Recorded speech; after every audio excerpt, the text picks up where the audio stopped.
There is only way we start off the Zach Kroll Sports Podcast each and every Thursday episode, and that is with my top 10 teams in the NFL right now. Keep in mind, this is only what I think about these 10 teams right now. By the time the season ends, by the time we get to the most important football in January, this list could be totally different, but right now, this is the order of teams I feel most confident in, their ability to win going forward.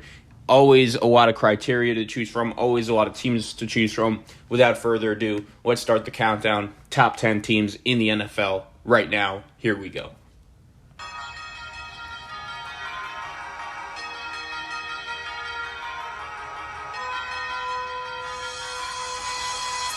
Kansas City is still my number 10 team in the NFL right now, and I totally understand. I see it every week. This team is flawed. Their defense is flawed. However, their defense actually did put together their best half of football of the entire season in the week number 6 victory against the Washington football team. They shut out Washington in the second half. Juan Thornhill finally got more snaps ahead of Daniel Sorensen. But what I will say is this. If the Chiefs want to win games, they have to stop turning the ball over. I do believe if Clyde Edwards-Helaire doesn't fumble against the Ravens, they win that game. I do believe that if Patrick Mahomes doesn't throw a couple first-half interceptions against the Chargers, they win that game. And even though Kansas City historically has not been a team that has had problems turning the ball over, this year they have, and with that defense, you could only make so many mistakes. The offense isn't really given that much of a window to not succeed and mess up. As long as Mahomes, Hill, Kelsey, and Reed are there, Kansas City is still in the conversation, but they still just have to clean up their mistakes. They're my number 10 team in the NFL right now. At number 9, we will stay in the AFC, and this is a team making their top 10 debuts, and it is the Tennessee Titans from the AFC South. And look, I totally understand. I do think the AFC South probably wins the argument for worst division in the NFL, but the Titans are just always a threat because of Derrick Henry.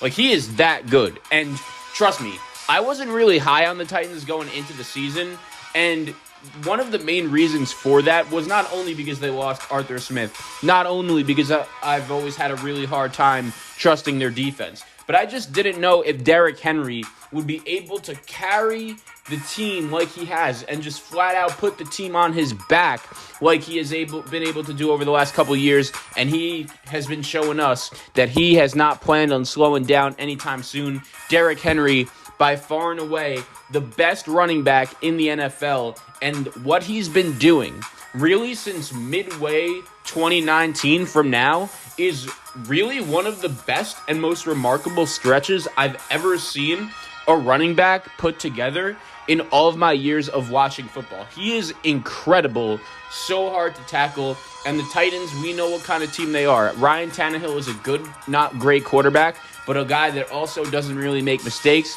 He does a really good job managing the game. They have A.J. Brown now. They have Julio Jones. You hope that Taylor Lewan, their left tackle, who left the game early with an injury that really didn't look great, is okay. But good for their defense stepping up on that big 4th down and 1 late in the fourth quarter, stop in Buffalo. Sometimes it's a play like that which rides your defense into some momentum, gives your defense some confidence. That was a good win by the Titans, beating the Bills on Monday Night Football. We will stay in the AFC for our third team in the countdown. My number 18 in the NFL right now is the Los Angeles Chargers. And look, I had the Chargers in the top 5 last week. Everyone is allowed to have a bad game, but when you lay that kind of an egg against one of the best teams in the AFC, a team that you're supposed to be competing against in the Baltimore Ravens, it is hard for me to put you in the top 5. And look, I love Brandon Staley. I think that he has done a great job since coming to the NFL. You could see already that the whole locker room with the Los Angeles Chargers really likes him. They really respect him. And even me, he has a soundbite that goes viral on Twitter and social media each and every week. I love following Brandon Staley, and I think he's done a great job. But he is a defensive coordinator, and the Chargers defense has too much talent to be this bad. And look, the Chargers defense, we all knew it wasn't going to be their strength. If they were going to win games this year, it was going to be behind Justin Herbert, Keenan Allen, Mike Williams, Austin Eckler, and this offense. And the problem for the Chargers was when their offense had a bad day, their defense was not able to contain the Baltimore Ravens, and they never really had a shot from there. I did think, and I still do believe this, that when you have a defense with two guys as talented as Derwin James and Joey Bosa, they should be able to hide some of your problems as long as they stay healthy. That is the ultimate worry I have for this Chargers defense. We know it's not great, but we also know it doesn't have to be great in order for the team to succeed. But if Bosa and or James gets hurt like they historically have, that's where I think this team is going to run into some problems, because if one of those guys are out, then your defense goes from bad to really bad, which you cannot have. Hopefully Justin Herbert will be fine. I think he will be. Just one-off game playing in across the country game against Baltimore. We'll see what the Chargers do from here. They are now sitting at 4-2. Moving on to the next team in the top 10. It will be number 7. We'll go to the NFC for the first time. It's the Tampa Bay Buccaneers. And listen, Tampa Bay had a nice win on Thursday Night Football against the Eagles. I said it last week on this show, following the Rams game against the Seahawks. Once we get to Thursday Night Football, and it's after, I would say, about week 3, week 4, when you're on the road, all you should really be trying to do is leave Thursday Night Football with the victory. Style points really don't matter. It's not college football. As long as you're just able to find a way to get into the W column, that is really all that matters. And I think that's exactly what Tampa Bay did. I know they didn't cover. A lot of people who bet Tampa Bay -7 on that Thursday night game aren't going to be too happy with Nick Sirianni. But Tom Brady is still doing his thing. As long as you have him under center in the lineup, Tampa Bay is going to be a legitimate contender. The one concern for this team, obviously, is last year during their run to the Lombardi Trophy, they were probably the healthiest team in the NFL. And so far this year, that same injury luck hasn't necessarily carried over. Richard Sherman got hurt in this game against Philadelphia. Also missing Murphy Bunting and Jamel Dean. Carlton Davis a little banged up as well. But at the same time, Tampa Bay's pass defense hasn't really been in that much of a vulnerable position in games so far this season, just because no offense they've faced has really been able to take advantage of it, and the Buccaneers' front four is so good that they could just stop the run, and with Brady on the other side, that's enough to win football games. I have Tampa Bay at number 7 right now. They will probably continue to move their way up as the season goes on. I just want to see them be a little more healthy on the defensive side of the ball. My number 6 team in the NFL right now is the Green Bay Packers. And I've been so impressed with what Green Bay has been able to do over the last couple weeks. I know there are plenty of people that are saying, oh, even though the Packers are 5-1, even though they've been able to find a way to win close games, you still can't take them seriously as a legitimate contender. We're going to know what happens to this team come playoff time, and maybe that's true. But one thing that I've been really impressed with the Green Bay Packers on is their ability to bounce back. Their ability to get punched in the mouth, and this has not been something they've really been able to do in years past. Just their ability to get punched in the mouth and say, all right, it's cool. We're going to find a way to come back and win this game. When they got blown out in week 1 to the New Orleans Saints, there were a lot of people, rightfully so, panicking after the offseason that Aaron Rodgers has had. But throughout the first 6-7 weeks of this season, you could see that he's engaged. You could see he really likes playing with this group of teammates. Matt LaFleur is a coach that knows how to win games in the regular season. And look, the regular season, it really didn't matter that much for the Packers. We all kind of knew that this team was most likely going to win the NFC North. And as long as they made the playoffs, it really didn't matter what they did in the regular season, because once we get to the playoffs, we know this is a Packer team that has struggled once they got there, no matter how good they are. Last year, this was a team that was front-running. They were dominating in the regular season, and I do think at some points that lack of urgency showed throughout the regular season, really cost them in that tight playoff game against Tampa Bay. I think their ability to prove to us that they could win close games so far this season could really come in handy when we get to the playoffs. Watch out for Green Bay. They are my number 6 team in the NFL right now. My number 5 team in the NFL right now, after 2 NFC teams will go back to the AFC, it's Baltimore.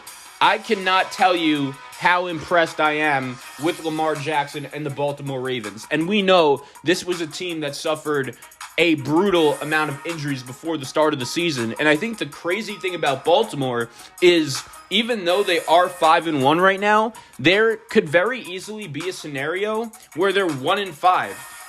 The one game they lost on Monday Night Football against the Las Vegas Raiders that went into overtime, they easily could have won that game. The games they've won against Detroit, they needed the longest field goal in the history of the NFL to win that game against the Detroit Lions. You also look at some of the other games they won against Indianapolis, that crazy comeback win.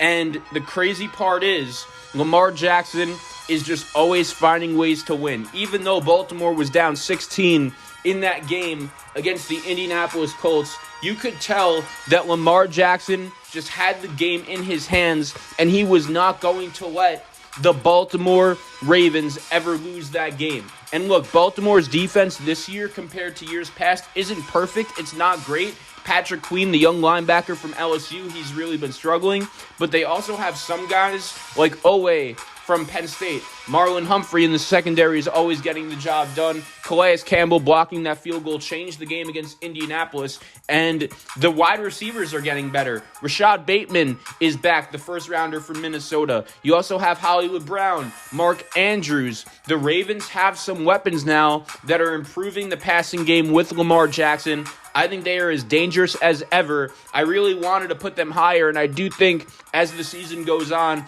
they have a good chance to move up this list. I've been so impressed with what Coach Harbaugh has been able to do this season with the Baltimore Ravens. They're my number 5 team in the NFL right now. At number 4, we'll go back to the NFC. It's the Dallas Cowboys, and the Cowboys are a team that deserves a lot of credit.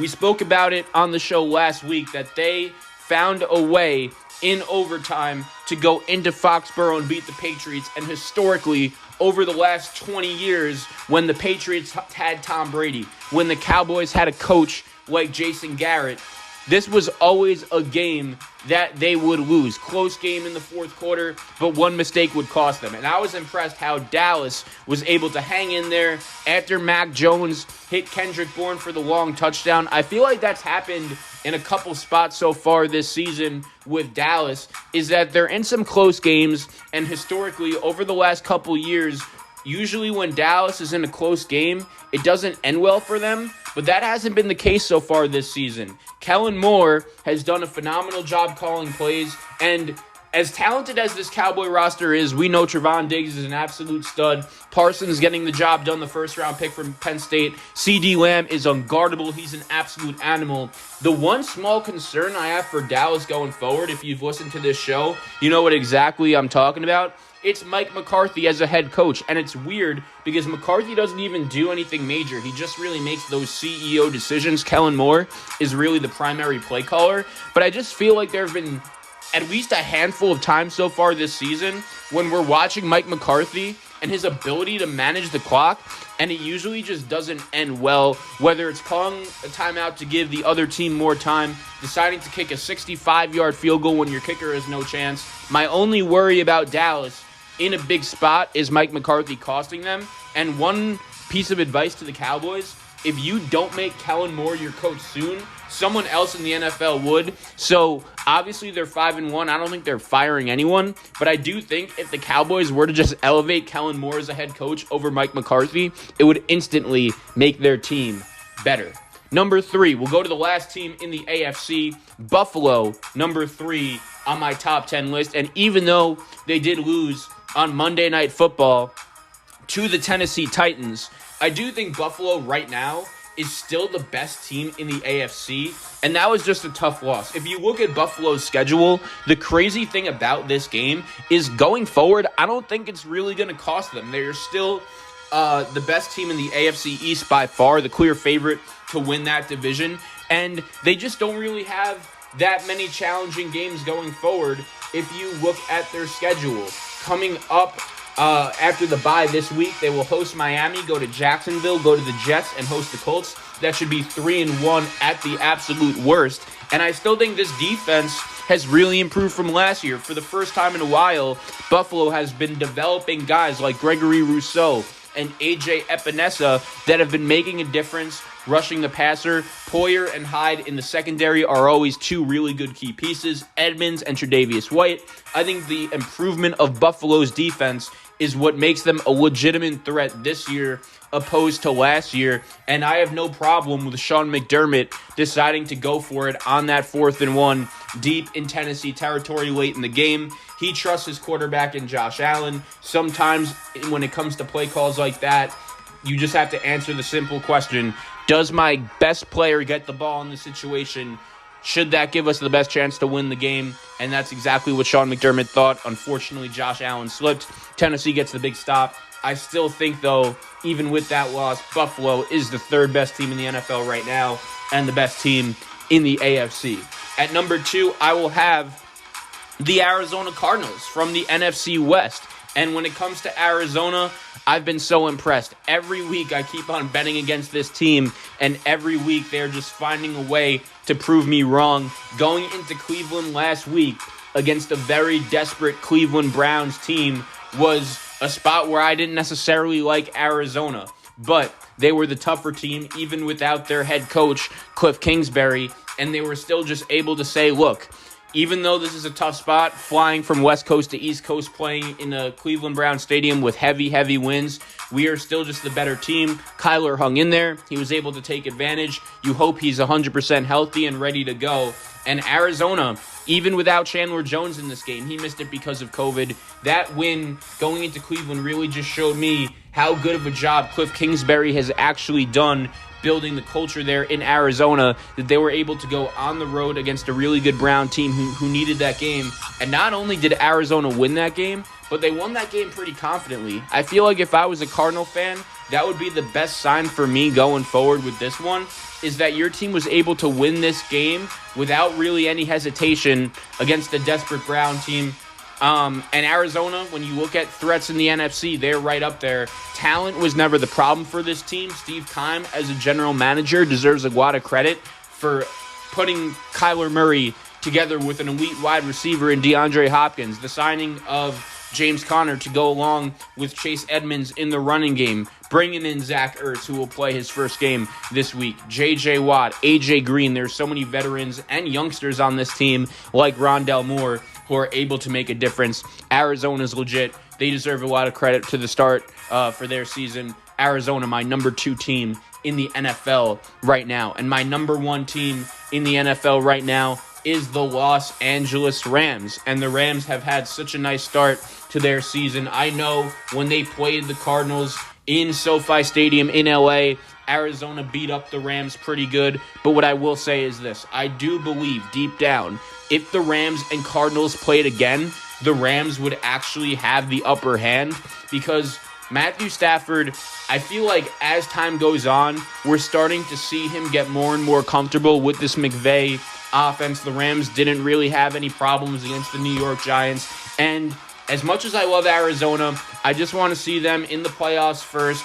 I understand they're 6-0. Last year, we saw that even if you start off the season great, 11-0 like the Pittsburgh Steelers did, sometimes in the playoffs, it's a different story. And I'm not saying that's going to happen with Arizona. I just think right now, the Rams are the better team. I think that with the defense, with guys like Jalen Ramsey and Aaron Donald in the playoff games, when you're more familiar with your opponents, those are difference makers that could just shut the opponent down. Matthew Stafford is more motivated to win than ever before, and we'll see how that motivation comes into play this week for the Los Angeles Rams. We'll get into this game in our pick segment to end the show, but the Rams actually have a game at home against the Detroit Lions. Sean McVay facing off against his former quarterback, Jared Goff. Matthew Stafford facing off against his former team, the Detroit Lions. That's going to be a phenomenal game, a phenomenal sight after the big trade that the Rams and the Lions made this past offseason. But I just love Sean McVay. His team still, whenever they are winning at halftime, they never lose. That is a stat that come playoff time, I think will come in handy. In the second half, when McVay has a lead, usually he never lets it get away. The Rams right now, in my opinion, they're the most talented team, and they are the best team in the NFL right now. So, to recap, Kansas City comes in at number 10. Tennessee comes in at number 9. The Chargers at number 8. The Bucs at number 7. Packers at 6. Ravens at 5. Cowboys at 4. Bills at 3. Cardinals at 2. Rams at 1. These are my top 10 teams in the NFL right now on the Zach Kroll Sports Podcast.